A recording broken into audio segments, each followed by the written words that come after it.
Hello and welcome to the Raising Killin podcast.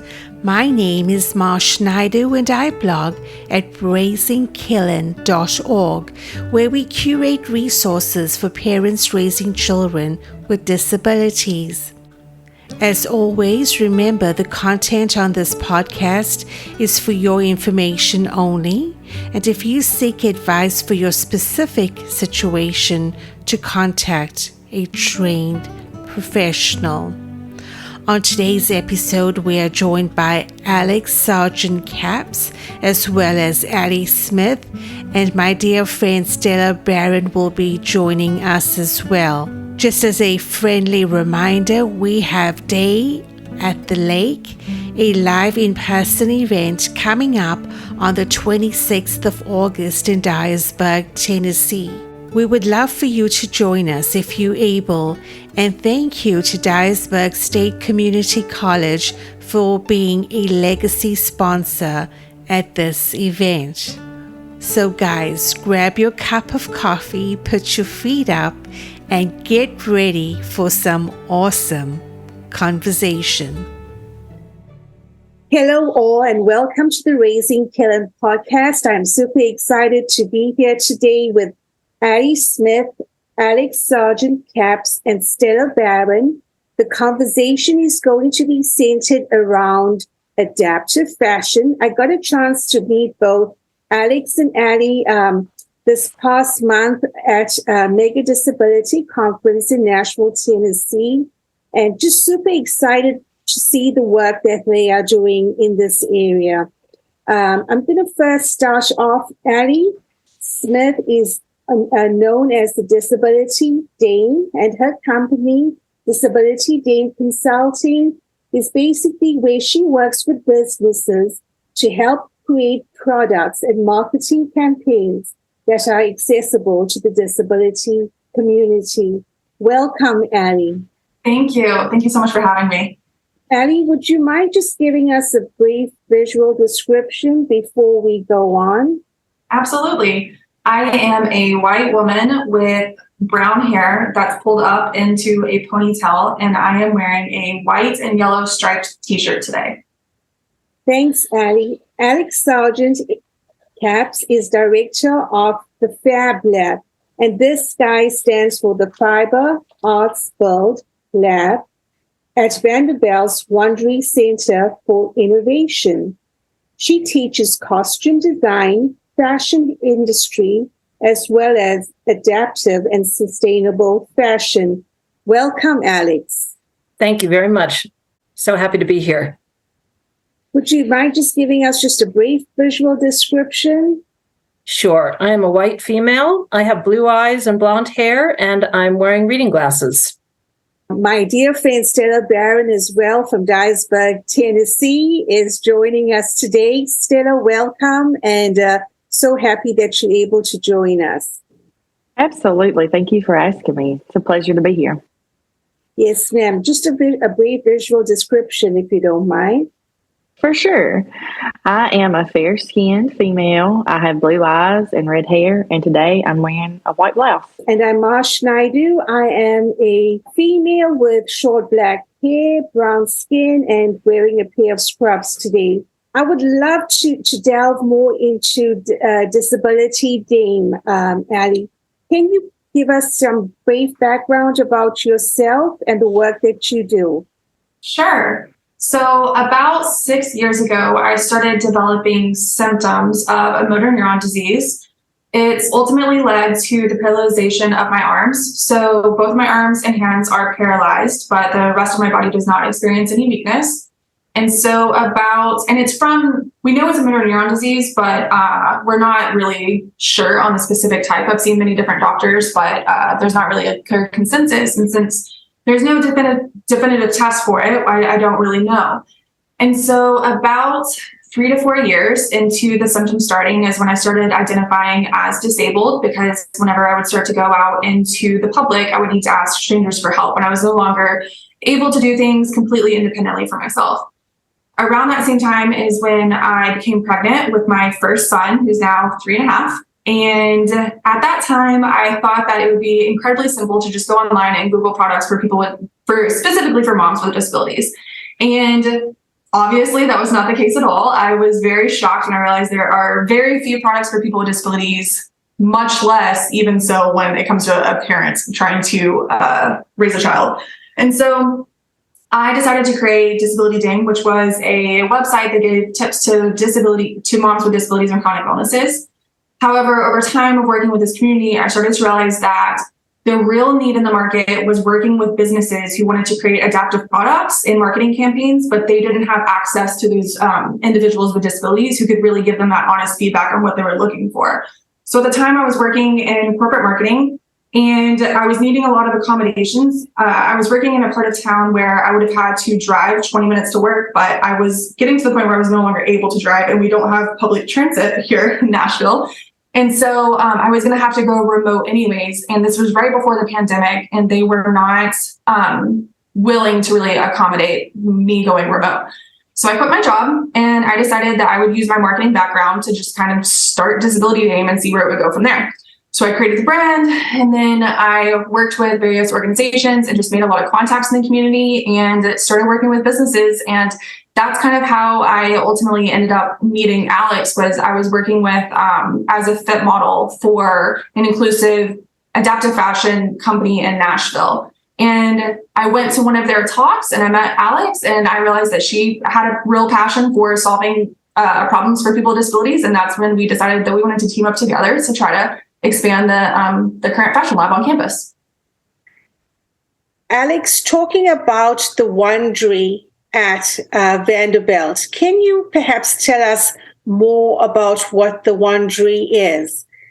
Yes, the Wond'ry is Vanderbilt's Center for Innovation. It has 4 areas of general focus, which are innovation and design research, making and design, entrepreneurship, and social innovation. The Wond'ry is a really interesting place. It's not under the umbrella of any of Vanderbilt's 5 schools. It's kind of on its own, and our mission is to collaborate with every school, bring students in from the university, from across different programming and areas of interest. And we also are here to serve the community, both local and national and international. The Wond'ry's got a dynamic, ambitious goal, which is to solve problems, collaborate, innovate, ideate. Really, we try to take on whatever problems come our way and have students as thought leaders and innovators and researchers in order to make the world a better place. It sounds idealistic, but it's just, it is what it is. And I'm very happy to be a part of it. It's exciting. And it's an exciting time. I run the Fiber Arts Build Lab. We just really opened a year ago. And my 2 themes and umbrella goals are to serve the adaptive fashion movement and the sustainable fashion movement, and to integrate students into that work in whatever ways they're interested in helping. Alex, as far as the adaptive fashion component, right? What are some of the things and the ways that, for that listener out there that might even not be familiar of, like, what is adaptive fashion? Can you perhaps give us an example of what adaptive fashion is and how a garment could perhaps be tailored for function as far as a person with disability is concerned? Sure. Adaptive fashion is taking clothing and adapting it to the needs of all individuals.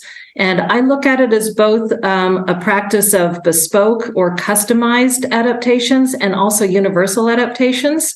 So some people who have hand dexterity issues might have a really hard time buttoning their shirt. So one adaptation that you can find, say, in a company like Tommy Hilfiger, he has a line of shirts that have magnets down the front. So that's an adaptation that can serve people who are aging, who have hand mobility issues, people with limb difference, maybe who don't have 2 functional hands, or people, even young people who might have a hard time with the dexterity you need to button a shirt. So that's a pretty simple, relatively simple adaptation. We had a Tom Makeathon this fall at the Wond'ry, where we had about 150 students involved in serving the needs of what we call need knowers, which are people with disabilities.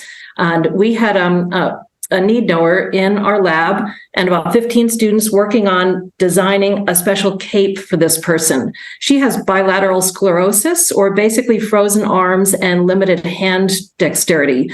And, she has a hard time doing something that for so many of us is something we just take for granted, which is putting a coat on. So she wanted us to design a special cape for her. And the students used the human-centered design process to interview this person.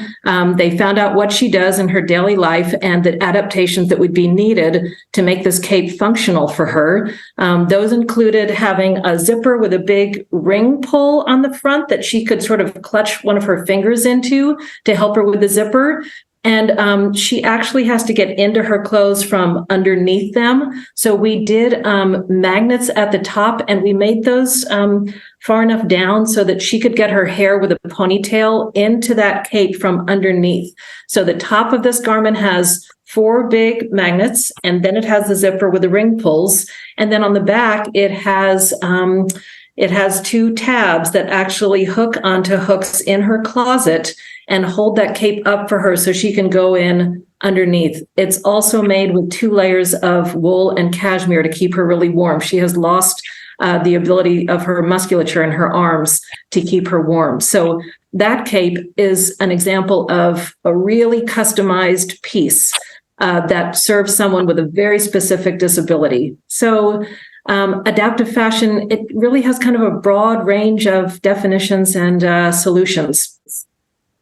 Well, I'm super intrigued with what has worked for Allie. Because my daughter, it was, as far as like self-care, she's completely dependent. So on her arms, just one elbow her left elbow bends and the right hand works. So as far as like putting on a blouse, and when you talked about the coat, that's a huge struggle. And somebody who maybe has trouble breathing at times, or who use ancillary muscles to breathe, like a heavy, any kind of like I tried putting a pair of bib overalls on her to play in the snow. Just to kind of get outside. It was so cold some through the winter, but she didn't like the straps because it pulled so much on her shoulders, and it restricted too much there. So it didn't really matter how much I loosened it. She couldn't get comfortable. And then kind of just in general, getting the coat on and off, that was a really, really good point. And another thing that y'all kind of mentioned along the way is when you're talking about the backpacks and the walkers and the wheelchairs, you're really onto something there. I know one company did come out with an adaptive line, a backpack company last year, I believe, and I ordered one of the products, and it was kind of like a little pouch, and it had the hooks were kind of just in the right place that I could hook on the back of her walker, because I thought, oh, maybe she could put a book in there, or maybe there's a couple of supplies that I might need from time to time. I'll stick those in there. But what I learned, and maybe at some point Allie can weigh in, is on those things, when she's with her walker, it can't be too heavy. So like I couldn't put, because it weighs down her walker, or if something has a handle on it, like just a handle, like a bag handle, if I put it on one side of her walker, a distribution of the weight, like it throws her balance off. And so it doesn't work. So it's just a lot of moving parts when y'all are talking about design and integration that kind of come into play. So keep doing what y'all are doing, because y'all are definitely headed, I think, in the right direction. And this little think tank today is just another example of how things are kind of coming together. Can I just mention with Stella's response, this issue of bespoke versus universal solutions? It's like we want all the solutions to be able to serve a lot of people, but of course, people with physical disabilities have their individual needs. And just because one person has Down syndrome with scoliosis or cerebral palsy, it doesn't mean probably that every solution is going to work for those individuals. So I think this is one real trick and issue with this topic. You want to have solutions that are going to work for lots of people, but you have these individualized physical needs. And Allie and I have talked about that. We've interviewed people about that issue. I think that's really a tough problem to solve, but an interesting problem to solve. How can you maybe make some backpacks or garments that have built-in ability to be altered or customized? Could be, the problem is it's expensive. So how do you do it in a way that is going to be affordable to the consumer? Or, part of Allie's and my vision is that the Wond'ry serves as a lab where people can come in, bring their family member or friend or community member with a disability and have their items customized, or at least learn tricks so that they can customize them themselves. Our goal is to teach sewing and teach how to do some of these things so that people can apply them to the items of their family members, loved ones, or friends. And it makes me feel good because that's definitely an area where I struggle. Every time I get my sewing machine out, I feel like I have to YouTube how to thread the thing. And it's not that, I just grew up in that generation of where that kind of wasn't passed along. And it's something that I want for my other children who can pick that up. I want them to be able to do that. And even my one who has disabilities, I've tried to teach her how to do a whip stitch. And basically, she almost kind of taught herself because it's just not something that I catch on to very quickly. But for this generation behind me and us, I think it's just very imperative that that's something that's picked up and done better in years to come. So when I'm thinking of this little lab or the lab that y'all are creating at Vanderbilt, where I could maybe bring in, here's my school garments that I have purchased, or here are my, the things that she needs for the winter or the summer, because, every season kind of brings its challenges. Then, you could go through a few garments with me, and then maybe the next season when those garments came around, I could pick up and do those things, or, have somebody more locally help me. That's fantastic, y'all. Keep thinking. I think that's a really good idea. And I'll tell you what also gives me a lot of hope and just makes me feel confident about this movement and adaptive fashion. I'm seeing this revolution of interest in my college students in sewing. I've been at Vanderbilt for over 20 years. I've been running the costume shop. I've had students want to come in before, but not really pursue it. Well, if we cancel a workshop at the Wond'ry because, I don't know, a tornado warning comes in, or I have students begging me to reschedule. We don't cancel very many workshops, but just there was one point where we canceled and there was a tornado warning, and students were very disappointed. I've had students come and the enrollment is over enrolled, or they're hoping to come in for an empty spot, and I say we just can't accommodate more people, and they almost beg me to be a part of the workshop. And I don't want to be begged for anything, but it has been a really interesting year in seeing the interest of 20-year-olds in sewing and making things. And I think it's got to be a need that they have in using all their technical devices. They want to touch things. They want to make things. They want to build their creative confidence. And they also seem to have been watching YouTube videos and TikTok videos during COVID. So they will literally sit at the sewing machine with their YouTube video going on their phone and teach themselves how to do these things. But just what you're saying about teaching your children how to, help themselves or help each other, I think it's really possible. I really see a big interest in young people wanting to learn this in a way that past generations haven't seemed particularly interested in. What I'm seeing a lot of as well, guys, is that in that 20-year-old generation, there is a lot of social awareness, and there is a lot of willingness to help those that may not necessarily be able to do for themselves. And I just think that's a different kind of mindset or reframing in terms of social awareness and social justice and awareness that they have. That's just a personal experience of what I'm seeing. Stella?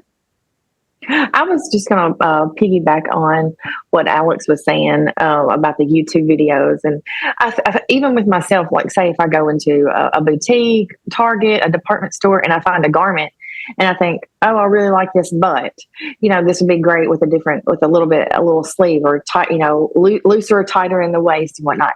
And if I had the skill, I could just purchase the garment and easily make it into what would be super great for whatever I'm envisioning, whether I want to wear it to church or to a social event or to school or wherever.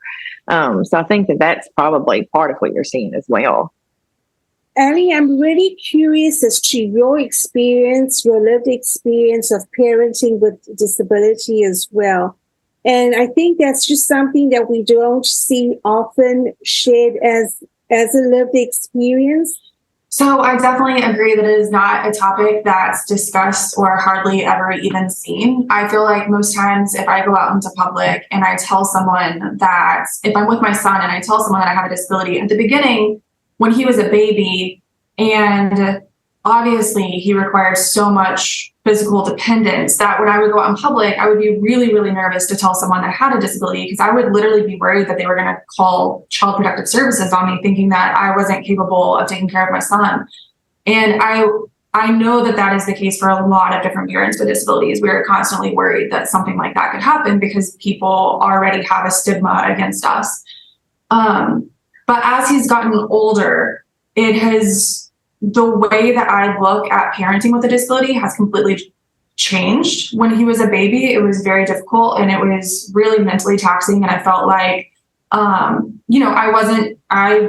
honestly didn't feel like I was adequate enough as a mother, just because there were certain things with him that I couldn't do because I don't have those products made or readily available to help me. I mean, literally every single thing that I've used to parent with him, I've had to create for myself, or just find a different workaround. And so, but as he's gotten older, what I specifically did was really lean into Montessori parenting, because with the Montessori parenting technique, the whole foundation of it is to instill independence in your child at a very early age.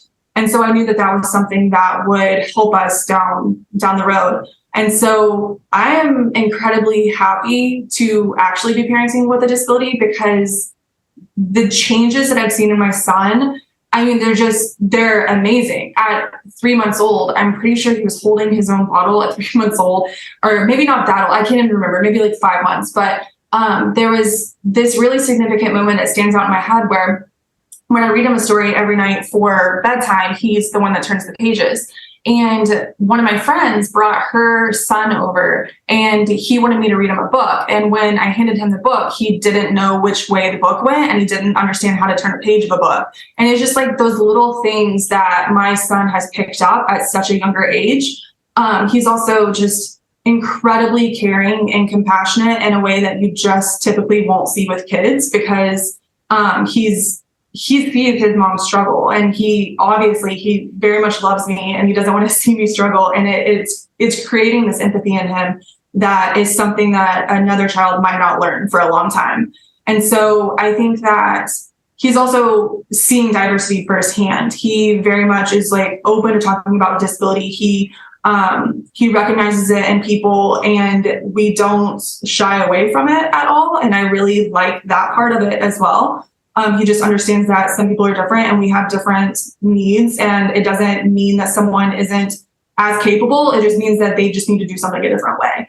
And so that's like a really cool thing to see in my son. And so, yeah, I think that looking at parenting with a disability, someone who's able-bodied might look at it from a certain perspective, but there's all of just like having acquired a disability, I thought of disability completely differently than after acquiring it. Now I look at it as something that can be very beautiful and have a lot of beautiful consequences that I didn't realize, that I never would have been able to understand had I not gone through this. And so that's something that I really see in my son that is really cool. Allie and Alex, do you all use the term universal design and adaptive design in terms of fashion? Do you all use those interchangeably, or does those two concepts have a different connotation for you all?